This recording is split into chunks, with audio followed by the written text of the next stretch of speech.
সকালে মেরেছিলাম বলে এখনো রাগ করে আছিস? হ্যাঁ, হ্যাঁ? আচ্ছা, তোমরা কি বলতে পারো আমরা কতক্ষণ ঘুমিয়েছি? দিনের অর্ধেক চলে গেছে। আমার মনে হয় অর্ধেক দিনের বেশি ঘুমাইনি। কিন্তু আমার মনে হয় এর থেকে বেশি ঘুমিয়েছি। আবার এমন তো নয় যে রাত দিন ঘুমিয়েছি কিন্তু বুঝতে পারিনি। জানি না এই অল্প সময় ঘুমিয়ে এত ক্ষুধার্ত হলাম কিভাবে। তোমরা কি কেউ ক্ষুধার্ত নও? অবশ্যই। এরকম খিদা এর আগে আমার আর কোনোদিন লাগেনি। উফ। প্রিয়, তোর আবার ঘুম পাচ্ছে না তো? হ্যাঁ, জানা। আমরা যখন এখানে এসেছিলাম তখন তো এই পাথরগুলো ছিল না, লতাপাতাও ছিল না। হ্যাঁ, ঠিকই বলেছেন। আমি তো এগুলো দেখিনি। আমার মনে হয় কিছু সময় ঘুমিয়ে থেকে সবকিছু পাল্টে গেছে। কিছু সময় বলতে কি বোঝাচ্ছেন? কতটা ঘুমিয়েছি তা আমাদের পরওয়ারদিগারই জানেন। আমার মাথা ও চেহারা এত ধুলাবালি এলো কোথা থেকে? আজব ব্যাপার। এর আগেও তো আমি এখানে বেশ কয়েকবার এসেছি, কিন্তু এই পাথরগুলো তো এখানে ছিল।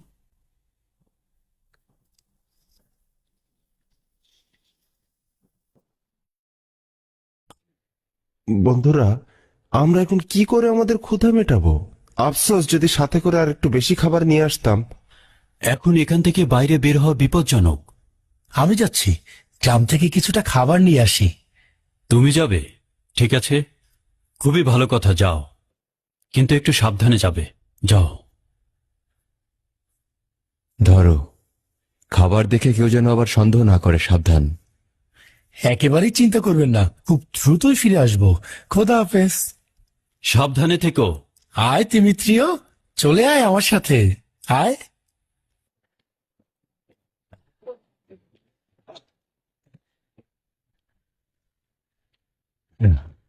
আয়, চলে আয়। আয় তিমিত্রিয়।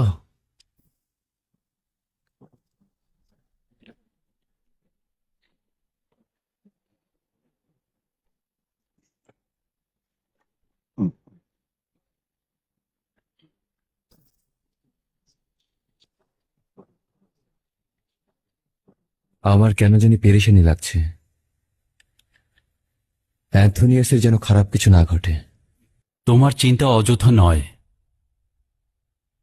আমি সবকিছুই অন্যরকম দেখতে পাচ্ছি। আশা করছি ও যেন কোনো বিপদে না পড়ে। বন্ধুরা, ও ফিরে না আসা পর্যন্ত আমাদের অপেক্ষা করা উচিত। আয় তিমিত্রি। আরে, হ্যাঁ, কাউকে তো দেখতে পাচ্ছি না। ধ্বংস হয়ে গেল কিভাবে? এক রাতে সব ধ্বংস হয়ে গেল। হ্যাঁ, কিভাবে দেখছি?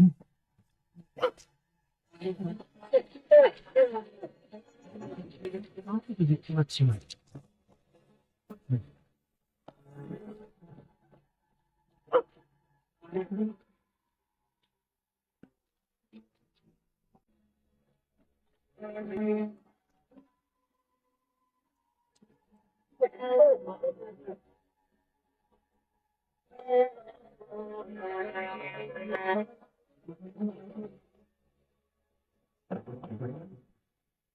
আলী জনাব, আলী জনাব, আলী জনাব, বাইরে সবকিছু পরিত্যক্ত হয়ে পড়ে আছে। তুমি রাগিম গ্রাম ধ্বংস হয়ে গেছে। আমি সত্যি বলছি, তুমি এগুলো কি বলছো? আমি নিজের চোখে দেখে এসেছি, বিশ্বাস করুন। মানে চলো তো একটু বাইরে থেকে আসি।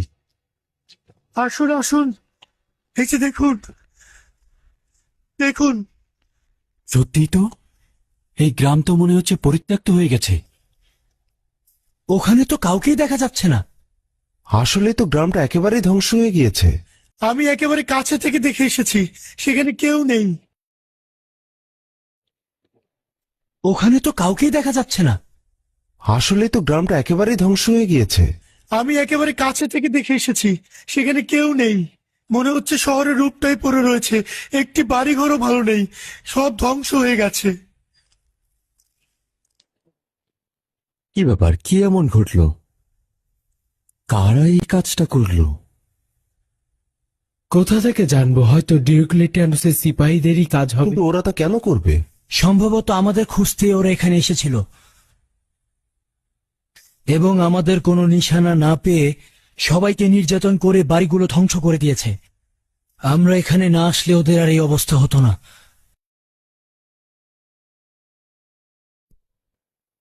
অন্য কিছু ঘটে থাকতে পারে, কিন্তু কি ঘটেছে একমাত্র খোদা তালাই জানে।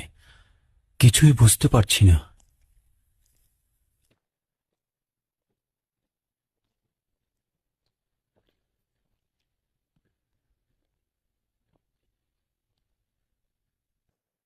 আসলেই কোনো কিছু ঠিকঠাক মতো নেই। কোনো কিছুই জায়গা মতো নেই, শুধুমাত্র ক্ষুধা ছাড়া। ক্ষুধার জন্য কিছু একটা করা উচিত। আচ্ছা ঠিক আছে, তোমাদের কার কার কাছে টাকা রয়েছে? আমার কাছে একটি মুদ্রা রয়েছে আলী জানাব।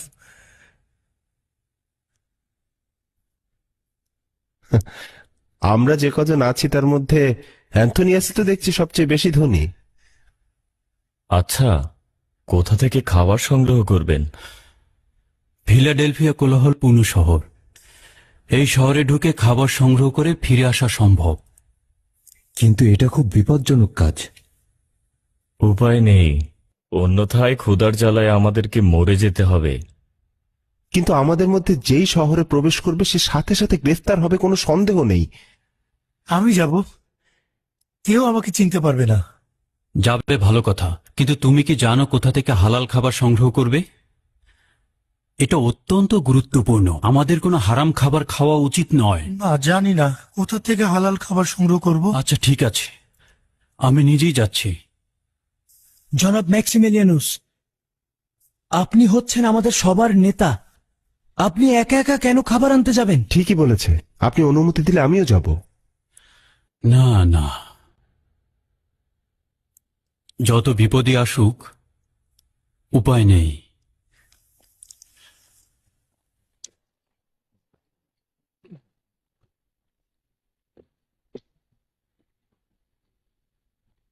একটু সাবধানে থাকবেন যেন আপনাকে চিনতে না পারে।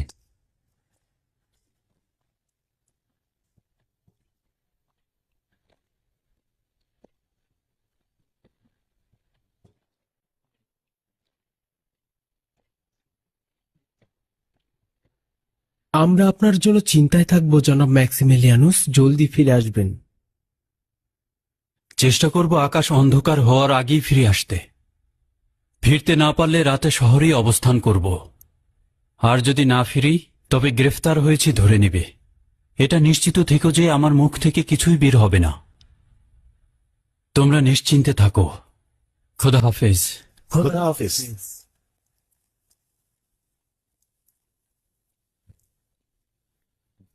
খোদা তাআলা যেন নিজ হাতে আপনাকে রক্ষা করে।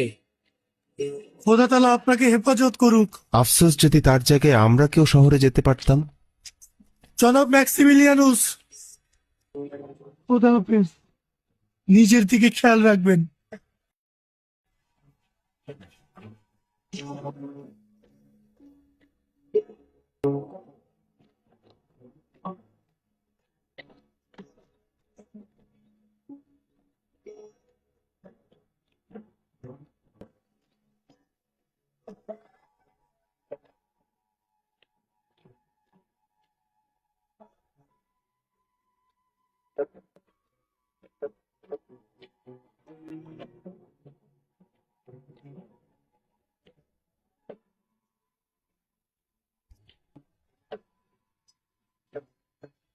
এই খবরটি কার? আগে তো দেখিনি।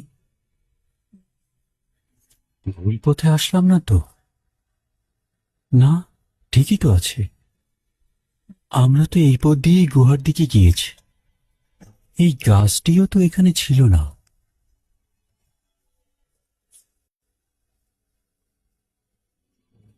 এ খোদা, তোমার নিকট পানা চাইছি।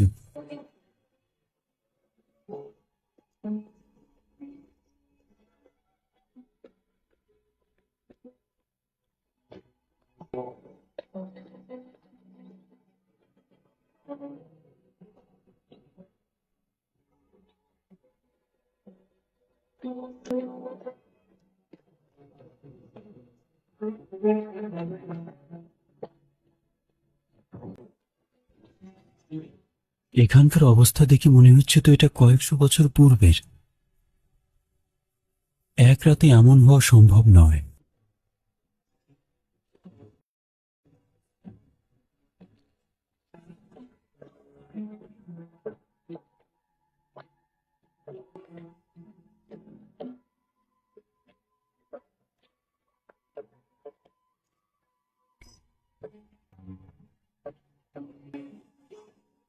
এখানে তো জঙ্গল ছিল না। এই গাছগুলো কবে জন্মালো?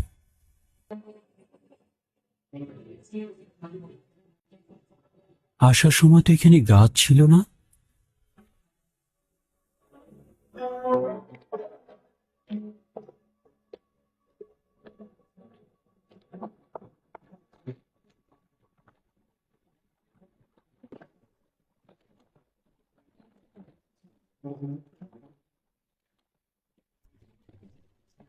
কি আজব লেবাস পড়েছে।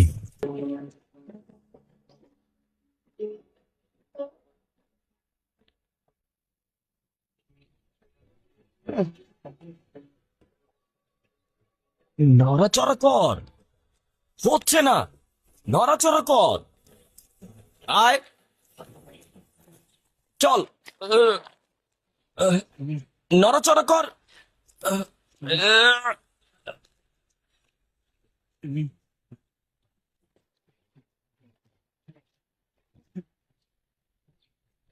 সাহায্য করব? খোদা তোমাকে কল্যাণ দান করুক। জানি না কিভাবে হলো, এই এত বড় গর্তের দিকে কেন তাকালাম না। খোদা তাআলা, তার মানে তুমি খ্রিস্টান? হ্যাঁ, কি সমস্যা তাতে? না, সমস্যা নেই, আমি তোমাকে সাহায্য করব।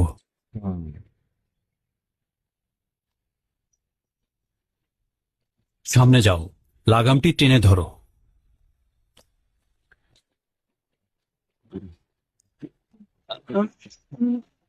আয় ঘোড়া আমার, একটু নড়াচড়া কর, আয় এদিকে, আয়, আয় ঘোড়া আমার, আয় একটু নড়াচড়া কর,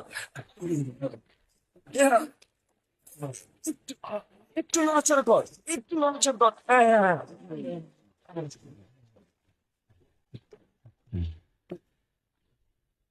তোমার সাহায্যের জন্য তোমাকে শুক্রিয়া। কোনো ধন্যবাদের প্রয়োজন নেই, দিনী ভাইকে সাহায্য করা আমার কর্তব্য। খোদা হাফেজ। খোদা তোমার হেফাজত করুক।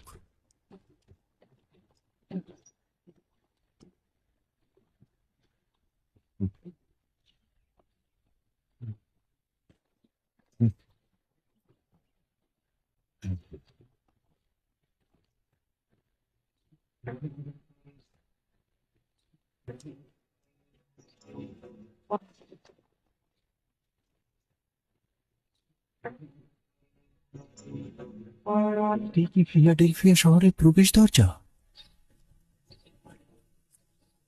অবশ্যই সাবধানে থাকা উচিত, যদি সিপাহীরা দেখে ফেলে তাহলে গ্রেফতার করে ফেলবে।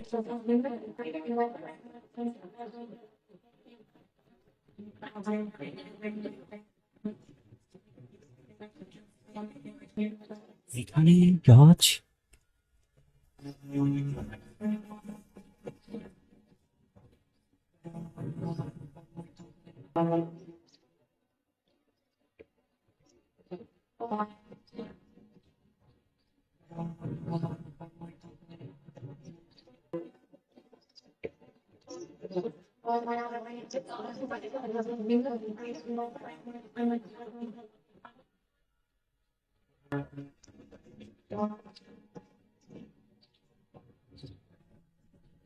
সদর দরজার পাশ দিয়ে আর একটা দরজা। আবার কখন তৈরি হলো? একদিন পূর্বেও তো এই দরজাগুলো ছিল না।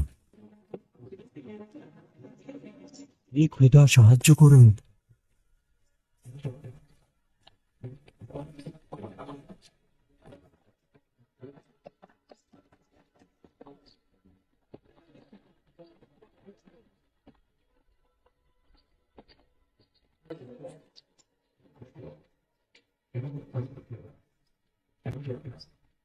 শুনুন, এই শহরটার নাম কি? আপাতবাস্তব দেখে মনে হচ্ছে তো এই শহরে নতুন এসেছো। এটা ফিলাডেলফিয়া, ফিলাডেলফিয়া শহর। ফিলাডেলফিয়া শহরটা এত বড় ছিল না। এখানে জানুসের ইবাদতখানা থাকার কথা ছিল। কিছুই বুঝতে পারছি না।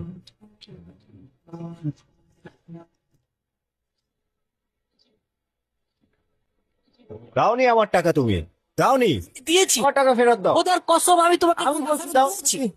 আমি কি মিথ্যা বলছি নাকি? অবশ্যই তুমি মিথ্যা আমার টাকা ফেরত দাওনি। আমি দিয়েছি। টাকা এখন ফেরত দাও। খোদার আমি আমার কসম টাকা আমি ফেরত তোমাকে চাই। টাকা দিয়েছি। তুমি দাওনি আমার টাকা। ঝগড়া করছো কেন? ঝগড়া করলে কোনো কিছুর সমাধান হবে না। কি হয়েছে খুলে বল। আমি ওকে টাকা দিয়েছি, কিন্তু ও আমার টাকা ফেরত দিচ্ছে না। আমি দিয়েছি। আমার টাকা দাও, আমি ফেরত চাই আমার টাকা। খোদার কসম আমি তোমাকে টাকা তুমি দিয়েছি। কেন বলছো আমার টাকা দিয়েছো আমাকে? তুমি খোদার কসম করে বলতে পারবে আমার টাকা দিয়েছো? অবশ্যই কসম কেটে বলতে পারবো আমি তোমাকে টাকা ফেরত দিয়েছি। আমি দিয়েছি। দাও বলছি আমার টাকা, মিথ্যে বলো না। আমি কতবার বলবো তোমাকে টাকা আমি ফেরত দিয়েছি। তুমি মিথ্যে বলছো, একদম মিথ্যে বলছো না আমার সাথে। থামো আমার না। টাকা দাও, কি করছো তোমরা? আমি আমার টাকা চাই। হে মরিয়ম মুকাদ্দেস, তোমাকে সাক্ষী রেখে বলছি আমি তোমাকে টাকা ফেরত দিয়েছি। আমি ওকে টাকা দিয়েছি, কিন্তু ও আমার টাকা ফেরত দিচ্ছে না। খোদার কসম আমি তোমাকে টাকা দিয়েছি। এই ঈসা ইবনে মরিয়ম, কি শুনছে? এরা কোনরূপ ভয় ডর ছাড়াই তোমার নাম মুখে আনছে। সম্ভবত এরা সবাই খ্রিস্টান। এদিকে সিপাহীদের দেখা যাচ্ছে না বলে হয়তো এরা সাহস করে তোমার নাম মুখে আনছে। এ খোদা, তোমার কাছে পানাহ চাইছি।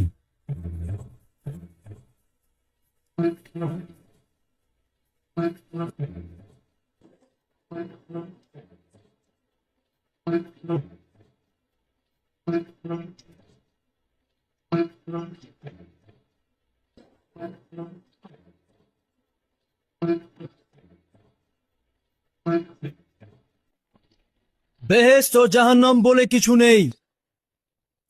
বেহেশত একটা শান্তির কল্পনা মাত্র। যারা শান্তির আশায় এখন কষ্ট সহ্য করে যাচ্ছে, তারা মৃত্যুর পর এসব কিছুই পাবে না। মৃত্যুর পরে একজন মানুষের প্রাণহীন পচে যাওয়া দেহ কিভাবে জীবিত করা যায় আপনারাই বলুন। মৃতদেহের মধ্যে নাকি আবার জীবন ঢুকিয়ে দেওয়া হবে। এটা একজন বিবেকবান ব্যক্তি কিভাবে মেনে নেবে? তোমাদের মধ্যে কি এমন কেউ আছে যে উপযুক্ত প্রমাণ দ্বারা আমার যুক্তি খণ্ডন করবে? কেউ থেকে থাকলে তাকে স্বাগতম জানাচ্ছি। আমি বিতর্কের জন্য প্রস্তুত রয়েছি।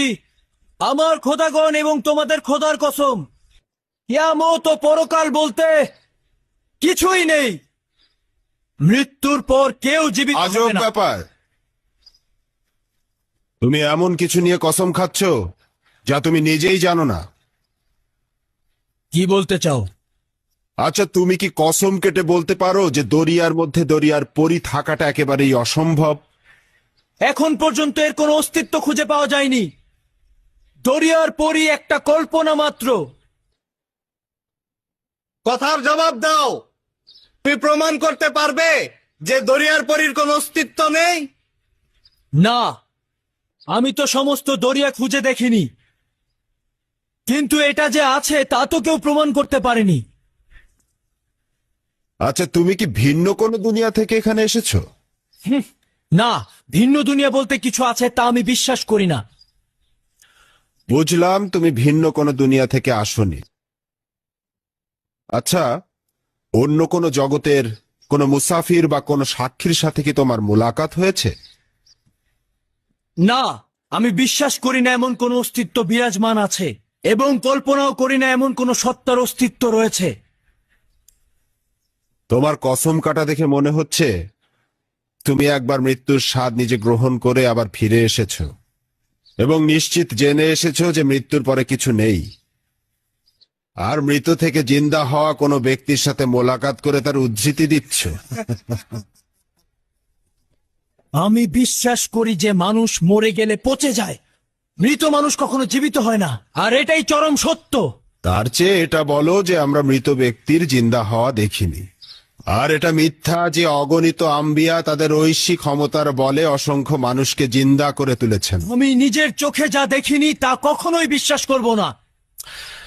তুমি ভাবছো খোদা তাআলা তার অস্তিত্ব প্রমাণের জন্য সকল মৃত মানুষকে জিন্দা করে তুলবেন?